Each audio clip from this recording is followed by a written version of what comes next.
Whoa, wait, what? Oh, okay. Oh, hey. Oh, okay. Oh, okay. Okay. Hi, fam, and welcome to a new video, and welcome to 4 o'clock in the morning. Yes, I am awake at 4 o'clock in the morning because I am waiting for the Booker 2021 long list to come out. If you're wondering what this is, essentially the Booker, or the Man Booker Prize as it used to be called, is one of the most prestigious awards in the literary circles. It is essentially an award that I think started in 1969, and there's a lot of hype around it. I think it's like one of the most followed awards, if I'm not mistaken. I mean, at least I think so, from what I've seen in the literary community. And it is basically books that have been published in the UK and Ireland, if I'm not mistaken, between the months of October to September. So like October of 2020 to September of 2021, books that have been published in the UK and Ireland, those are eligible. And mostly they look at like contemporary books, so like not like fantasy and all of that sort of stuff. That's not really like their criteria. They look at more like literary sort of stuff. And essentially what happens is that people do a lot of like predictions and stuff like that, and I'm not really a person who sits down and does predictions, but I sort of meet them. Like, I was just like, for the funsies, I would do that. So I made a list, and I'm not really gonna like tell you what it is really. I'll just put it on the screen here. This is a list that I put up, and it was just based off three things really.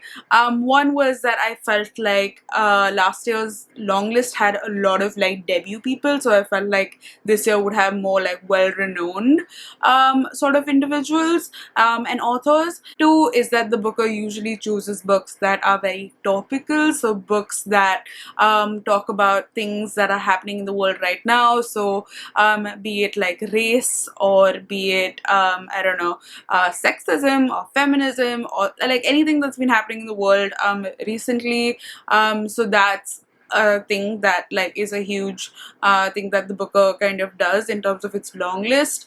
And then three is in terms of like what I've seen from the panel this time. It feels very like millennially. I don't know. I feel like they'll choose some millennial fiction as well.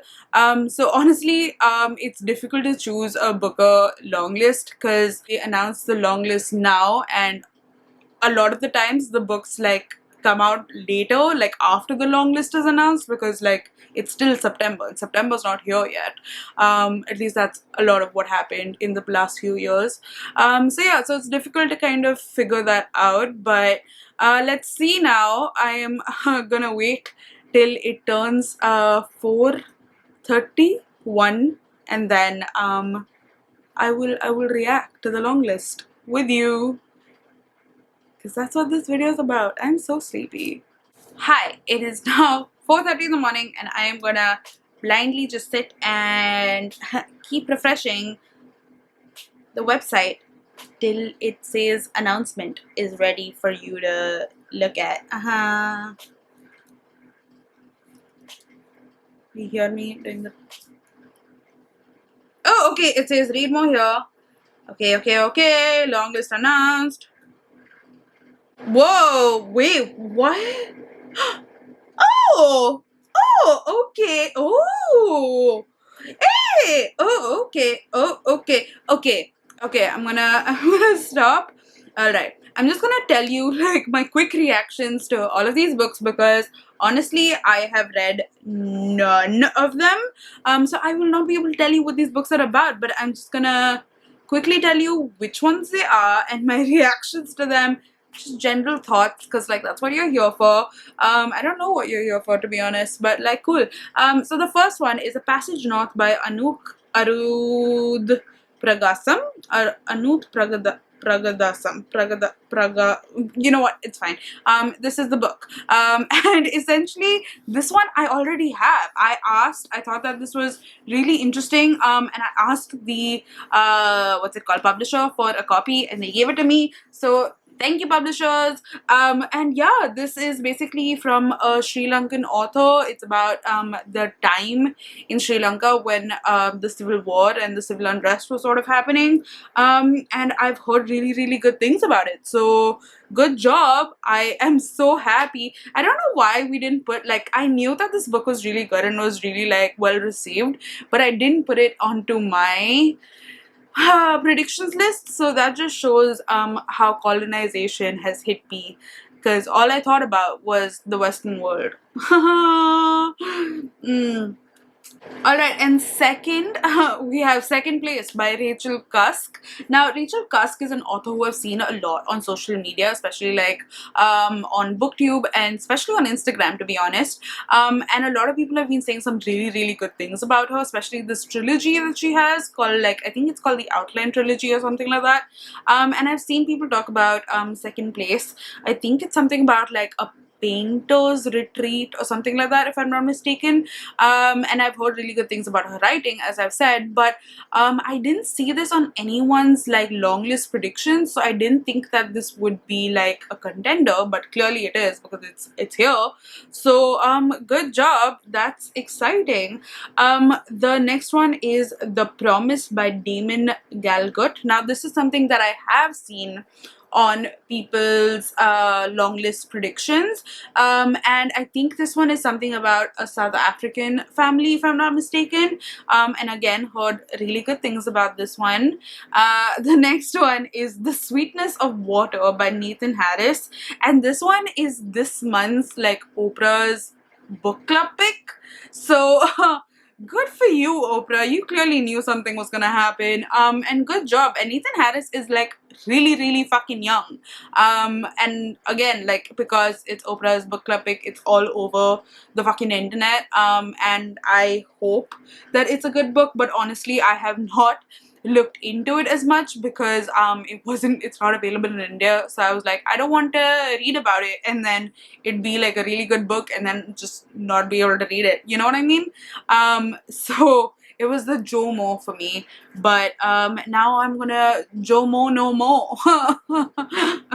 Anyway, alright, next is Clara and the Sun by Kazuo Ishiguro. Everyone and their mom knew that this was gonna be on the long list because Ishiguro is just everyone's favorite child, and yeah, this was just something that everyone knew that it would be on it, and yeah, I am sort of sad though because I kind of hope that at least like one book would not be part of like people's like the one book that was part of everyone's long list would not be in the long list, and then everyone would just be like, oh shit, we all collectively got it wrong because I'm just mean like that. I don't know, I just want to see the world burn. I don't know. But no, I think I haven't read it yet and I've heard mixed reviews, so I'm excited to then get to it and see what it's about. Next we have An Island by Karen Jennings, and this is a book that I have no idea what it's about, absolutely none. Holland House Books is also not a publisher that I know, so that's gonna be interesting, I guess. But of course the booker had to have like a long list with some unknown people, so good for us, I guess. We will find out soon. Also, what I'm probably gonna do is I'm just gonna put the whole list like down in the description, so just like and I'll put like the Goodreads thing attached to it, so you can like check that out if you want. And then the next one is A Town Called Solace by Mary Lawson. Again, have not heard of this book at all, so I don't know, but everyone needs solace right now, so maybe this is a good thing. I don't know. Oh, this is what I like freaked out about just a little bit, and that is No One Is Talking About This by Patricia Lockwood, because literally everyone I know, like all my friends, hate this book. Like they just do not like this book at all, and I thought that this would be the perfect book to be on any shortlist or long list because this is on the Women's Prize shortlist, but I thought that it would be perfect for the long list, right? But everyone was just like, this book sucks, like it's so bad. But like I always thought that the concept was really, really interesting because it's something to do with social media and how this girl like lives in this portal of this bubble of social media, and then something happens in her personal life which she has to like get out of that portal and come back to the real world and sort of like deal with the things that are happening in her real life. And I just like that's just so like relevant and true to like us, and this is what I was talking about with regards to millennial fiction, right? Like this is just so true to us. But everyone was just like, it's shit, and I was just like, okay. So I haven't read it yet, but now I'm going in with like slightly like better like thoughts and happiness. I don't know if you know what I mean. Anyway, next we have again a book that I have never heard of, and that is The Fortune Men by Nadifa Muhammad.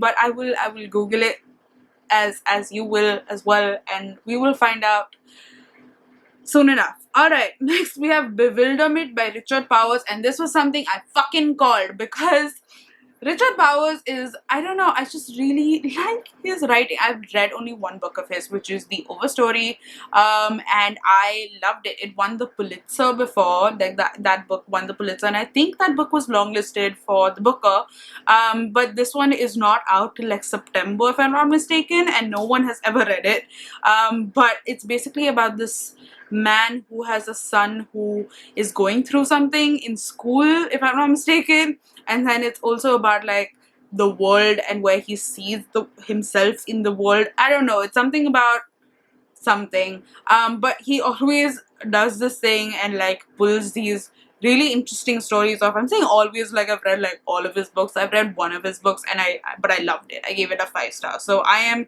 super hyped for this one. The next one I feel so bad about because like this was one of my most anticipated reads, and this was one of the ones that like I reacted like oh to, because this is one of my most anticipated reads of 2021, from the start. Like I put this out in like December, I would like to say. I found out about it in December and I was just like, this sounds absolutely fucking amazing. It's The China Room by Sanjeev Sahota, and I put it as one of my maybes because again, the colonized mind in me, I was just like, nah, the white people or the Western world will win. But yeah, I was wrong. I should have, yeah, so I'm really excited about this one. But essentially the book is about this family, about like these sisters or these group of girls who get married to the 3 brothers,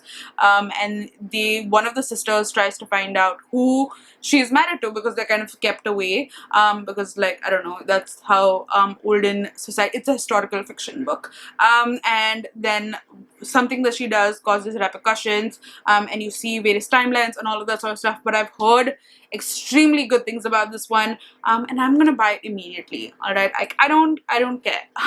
All right, great. The next one is Great Circle by Maggie Shipstead, and this one, okay, I'm just gonna Google this real quick because I'm not too sure if this is the book that is the book in my head. You know what I mean? Like I might be confused by this one. I was not wrong about this one, so excellent. I have also been wanting to read this one for a while because I just thought the concept sounded really interesting, and I may be very like generalizing it, but essentially it's about this woman who was a pilot back in the day, like in the 1914s, and she did some really amazing things with regards to flying, I don't know, and then we follow her story, but also we follow many years later this actress who is playing her in like her epic, like her biopic in a movie, and we basically follow both of their timelines and both of their stories, I think, and they sort of interconnect, or I don't know what happens, but I thought that this concept sounded really interesting, and really cool, so that's great. Alright, so that was number 12. And the last one is Light Perpetual by Frances Spofford. I have no idea what this book is, honestly, like crazy. But let's see, out of the 13, I knew of nine. Haha. Out of 13, I knew 9 books. 4, I have no idea what they're about. But I'm excited to know more. I mean, this is an interesting list for sure. Definitely not what I thought it would be. I think I've got maybe like 2 books right.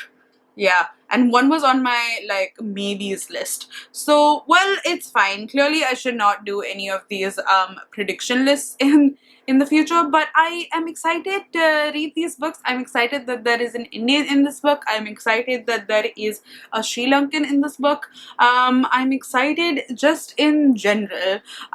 So yay for us. Also, I would like to add that all the themes that I discussed earlier are still like present in this long list. So I was right on the themes, but I was wrong on the books. Alright, great, amazing. So that is a wrap for my long list reactions. In the upcoming months, I will be reading these books and talking to you about them. I do not know whether I will read all of these books because one, they are going to be hella expensive. So you can pay for them if you want. I will put them down in my like wish list for the funsies if you want. I don't know. I'm just being like, you don't have to. Anyway, so there's that. And also like there might be certain books that I do not want to read because like they're not appealing to me. I am not that sort of person who reads like an entire long list just for the funsies. I will read the books that I want to read. That is like in the year of 2020, that is what I deserve. So that is all for now. I'm gonna sit down and edit this. It is late. It is late. So I'm gonna get to this and then I will see you in my next video. Let me know down in the comments what your predictions were, whether you were right. What book are you most excited to read, like the most excited? And I will see you in my next video. As I said previously, my brain is just alright, bye.